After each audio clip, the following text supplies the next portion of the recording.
Si vous êtes nouveau sur la chaîne, n'oubliez surtout pas de vous abonner, de partager et de liker la vidéo. On commence. Le champion poids lourd de l'UFC Francis Ngannou est entré dans l'UFC 270 avec plus que la pression d'affronter son ancien coéquipier Ciryl Gane. Ngannou a vaincu Gane par décision unanime dans leur bataille des poids lourds pour commencer 2022. À la surprise de presque tout le monde, la lutte de Ngannou lui a donné le chemin de la victoire et non sa marque de fabrique. Alors qu'il entrait dans l'octogone, l'équipe de commentateurs n'a pas tardé à remarquer que ses deux genoux étaient couverts.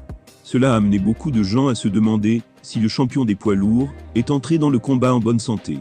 Après le combat, Ngannou a déclaré aux médias qu'il avait subi une grave blessure au genou droit, qui l'a presque forcé à se retirer du combat.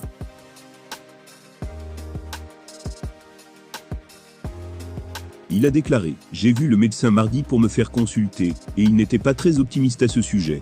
Mais j'ai quand même décidé de passer à autre chose.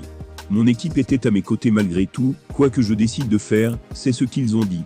Néanmoins, le médecin a dit qu'il ne me recommanderait pas de combattre, parce que je pourrais avoir des dommages irréversibles, si je recevais un coup de pied sur ce genou. C'est pourquoi je ne pouvais pas changer de position. Cela explique pourquoi Ngannou était dans la position orthodoxe, pendant la majorité du combat. Il a également semblé timide, pour lancer des coups de poing. Ce qui aurait pu être le résultat de ne pas avoir de bon appui, dans sa moitié inférieure.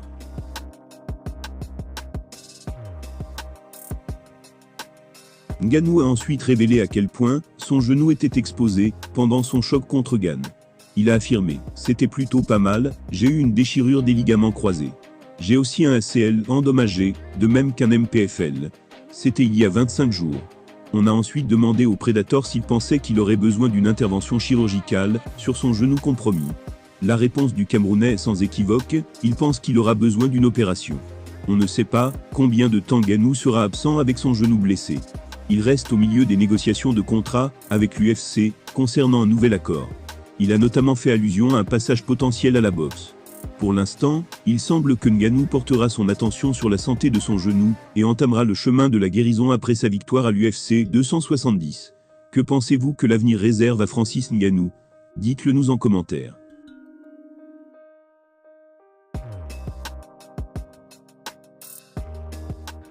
Bon, tout le monde, pendant les victoires, je fais jamais de petites stories, mais là, c'est pendant la défaite, donc ça me tient à cœur de vous faire une petite story pour vous dire merci beaucoup. Malheureusement, ça l'a pas fait.